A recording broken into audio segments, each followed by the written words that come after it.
Parlons maintenant de la notion de dosage à l'aide d'une gamme d'étalonnage. Et pour cela, donnons un premier exemple. Dosage par étalonnage à l'aide de solutions colorées. Alors, nous proposons une situation pour essayer de comprendre ce que cela veut dire. La liqueur de daquin est un antiseptique vendu en pharmacie. Elle est composée d'eau de javel incolore et elle est légèrement colorée par du permanganate de potassium dissous de couleur rose violacée. On se propose d'estimer la concentration en masse C du soluté permanganate de potassium dans une solution S de daquin. Voici la solution S dans un tube à essai. Pour cela, on prépare avec précision un ensemble de 5 solutions. 1, 2, 3, 4, 5. Vous voyez ici, deux concentrations en masse connues de permanganate de potassium. Ces solutions sont appelées solutions étalons. L'ensemble de ces solutions est appelé une gamme d'étalonnage. Elles sont de concentration en milligrammes par litre connue 1,4, 1,0, 0,78, 0,47, 0,31. Tout cela en milligrammes par litre.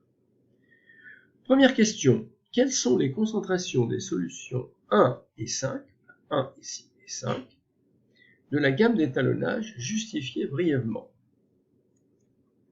Alors, un petit élément de réponse. Visuellement, de 1 à 5, les solutions sont de moins en moins foncées. Donc, de moins en moins concentrées. Donc, finalement, eh bien, la solution 1, qui est à l'extrême gauche, est celle qui a la concentration la plus grande. Donc, C1 égale 1,4 mg par litre. Et la solution 5, qui est la moins foncée, c'est celle qui a la concentration la plus petite, 0,31 mg par litre. Donc finalement, voilà le résultat, c'est celui qu'on a énoncé juste avant. Alors, deuxième question, justifier visuellement un encadrement de la concentration C de la solution S, puis donner une estimation de C. On dit qu'on a réalisé un dosage par étalonnage de la solution S. Alors, un petit élément de réponse. Comment va-t-on encadrer C? Alors, nous voyons que C peut se placer entre 3 et 4. Vous voyez que la solution S, pardon, peut se placer entre 3 et 4. Regardons un petit peu. Entre 3 et 4.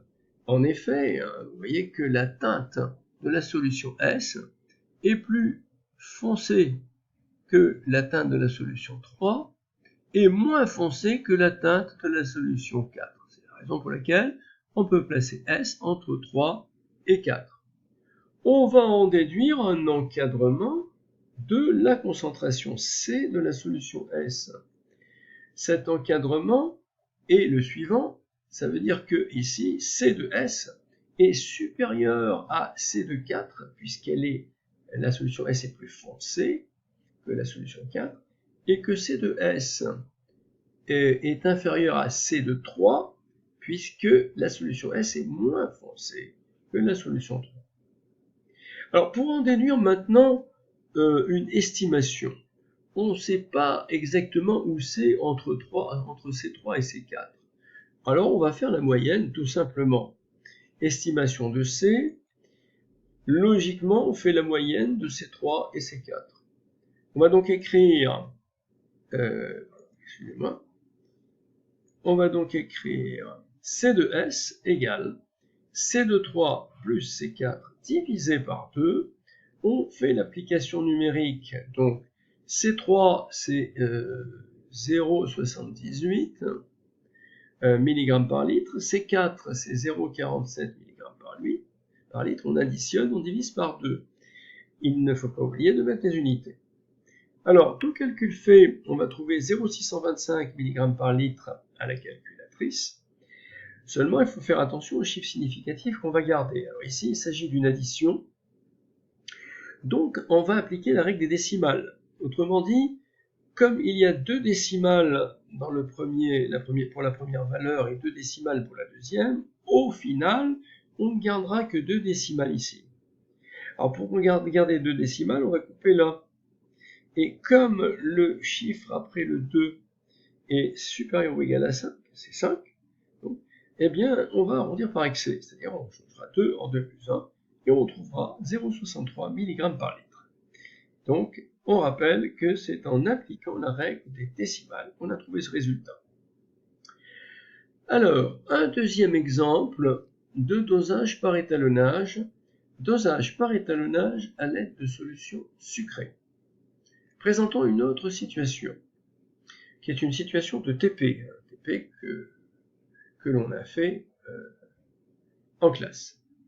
On se propose de mesurer C, concentration en masse de soluté, sucre, ici du saccharose, contenu dans un Coca-Cola. C'est-à-dire, on se propose de doser, voilà le mot clé à retenir, de doser le sucre dans le Coca-Cola. Pour cela, on fabrique avec précision, on utilise toute la verrerie de précision que l'on a, une gamme d'étalonnage, un peu comme tout à l'heure, de solutions aqueuses de sucre qu'on va appeler I pouvant varier 1, 2, 3, 4, etc., de concentration en masse C indice I de sucre connu.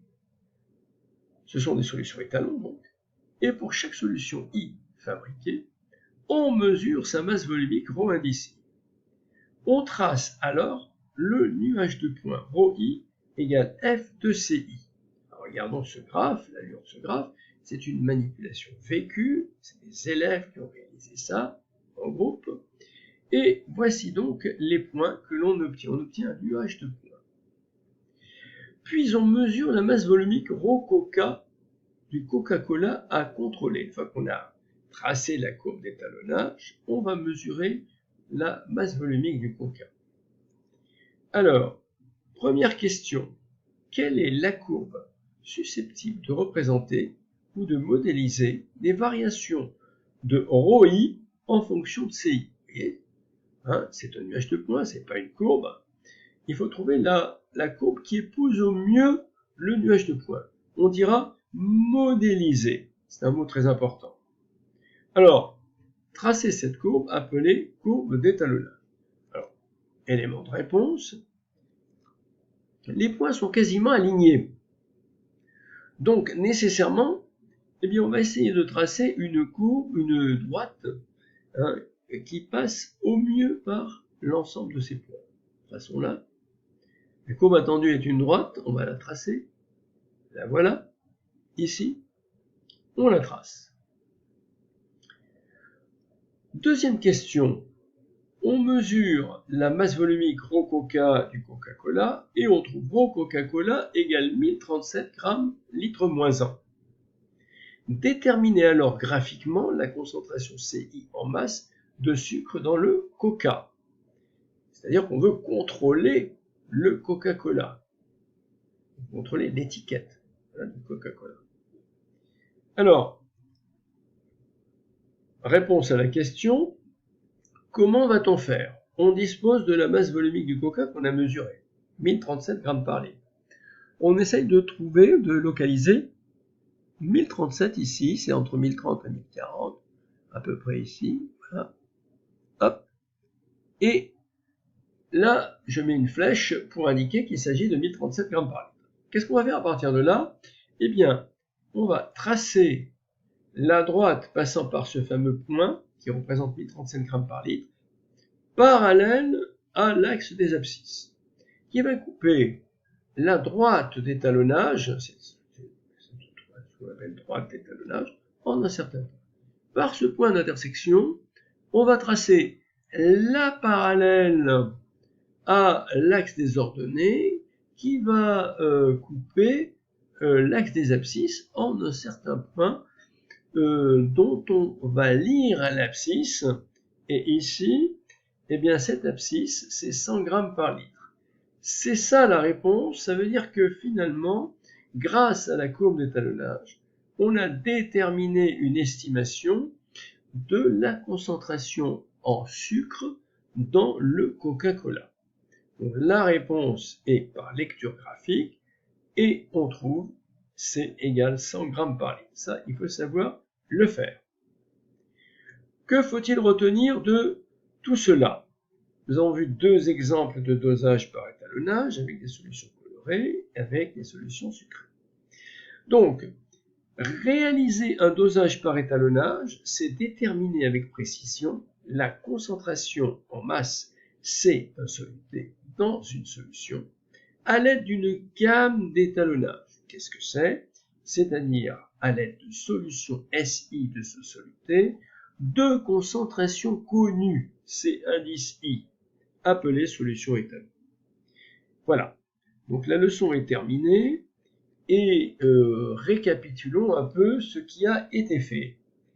Donc, au point de vue notions et contenus, eh bien, on avait la notion de solvant-soluté qui a été démystifiée, concentration en masse, concentration maximale d'un soluté.